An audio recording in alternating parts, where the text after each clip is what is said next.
Hello दोस्तों, आज हम बात कर रहे हैं नीट एग्ज़ाम के बारे में। तो पहले ये अपन जान लेते हैं कि नीट है क्या, नीट को कौन करवाता है। इसका पूरा इस वीडियो में अपन चर्चा करेंगे। भारत में हर साल लाखों छात्र एक सपना देखते हैं, डॉक्टर बनने का सपना। लेकिन इस सपने तक पहुंचने का रास्ता इतना आसान नहीं होता है। इस रास्ते का सबसे बड़ा पड़ाव है वो है नीट एग्ज़ाम। आखिर नीट है क्या, इसे कौन करवाता है, इसमें कौन बैठ सकता है और क्यों पूरा भारत इस परीक्षा पर नज़र रखता है। चलते हैं इस पूरे वीडियो में इसकी विस्तृत चर्चा करते हैं। आज की इस वीडियो में हम आपको नीट का पूरा बायोडाटा बताएंगे, शुरुआत से लेकर विभाग तक। नीट क्या है? नीट का पूरा नाम है national eligibility cum entrance test. यह भारत की सबसे बड़ी मेडिकल एंट्रेंस परीक्षा है। अगर किसी छात्र को डॉक्टर बनना है और MBBS, BDS, PHMS जैसे मेडिकल कोर्स में एडमिशन लेना है तो उसे नीट पास करना ज़रूरी होता है। पहले भारत में अलग अलग मेडिकल कॉलेज अपने अलग एग्ज़ाम करवाते थे।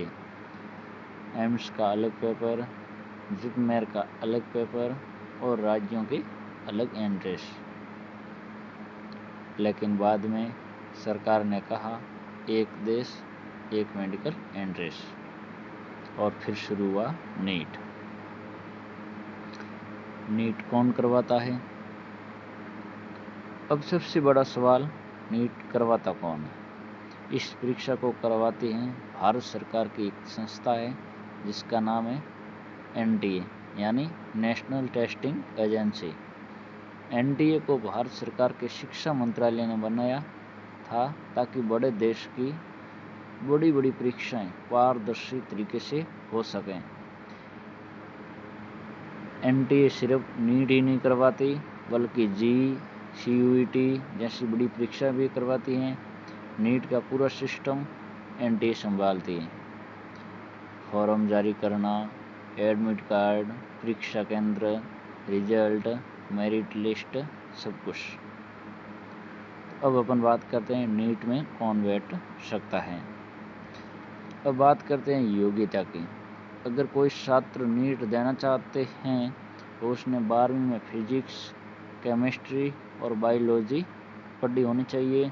छात्र की उम्र कम से कम 17 वर्ष की होनी चाहिए। और सबसे ज़रूरी, यह परीक्षा सिर्फ भारत ही नहीं विदेश में मेडिकल पढ़ने वाले के लिए भी ज़रूरी मानी जाती है। अब है नीट एग्ज़ाम पैटर्न क्या होता है। अब जानते हैं पेपर कैसा होता है। नीट एक पेन एंड पेपर परीक्षा होती है। इसमें 3 मुख्य विषय आते हैं, फिजिक्स, केमिस्ट्री और बायोलॉजी। पूरे पेपर में मल्टीपल चॉइस क्वेश्चन यानी MCQ होते हैं।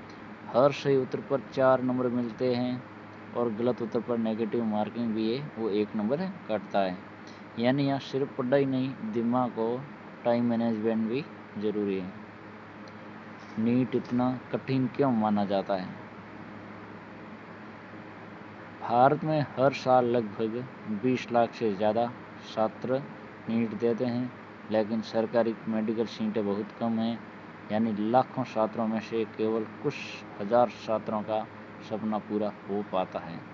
इसी वजह से नीट को भारत की सबसे कठिन परीक्षा में गिना जाता है। नीट से कौन कौन से कोर्स मिलते हैं, तो इस पर भी बात कर लेते हैं। बहुत लोग सोचते हैं कि नीट सिर्फ MBBS के लिए होता है, लेकिन ऐसा नहीं है। नीट के जरिए एडमिशन मिलता है MBBS, BDS, BMS, BHMS, VUMS, nursing और कई मेडिकल कोर्स में। यानी मेडिकल लाइन में जाने का मुख्य दरवाज़ा ही नीट है।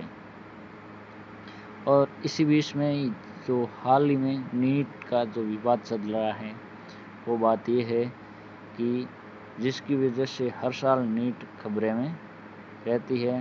पिछले कुछ सालों में नीट पर पेपर लीक और गड़बड़ी का आरोप लगे।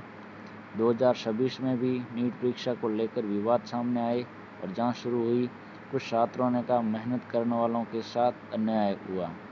इसके बाद सरकार और एनडीए दोनों पर सवाल उठे। यही कारण है कि आज नीट सिर्फ परीक्षा नहीं बल्कि देश की शिक्षा व्यवस्था पर भी बड़ा सवाल बन चुका है। डॉक्टर बनने का सपना, लेकिन एक सच ये भी है, हर साल लाखों गरीब और मध्यम वर्ग के बच्चे नीट की तैयारी करते हैं। कई छात्र गाँव से निकलकर डॉक्टर बनते हैं। कई छात्र दिन रात मेहनत करते हैं क्योंकि उनके लिए नीट सिर्फ परीक्षा नहीं पूरे परिवार की उम्मीद होती है। तो दोस्तों, यह था नीट एग्ज़ाम का पूरा सच और पूरा बायोडाटा। अगर आपको वीडियो पसंद आई हो लाइक ज़रूर करें और ऐसी जानकारी वाली वीडियो के लिए चैनल को सब्सक्राइब करें। कमेंट में ज़रूर बताएं क्या भारत की शिक्षा व्यवस्था में बदलाव होना चाहिए। मिलते हैं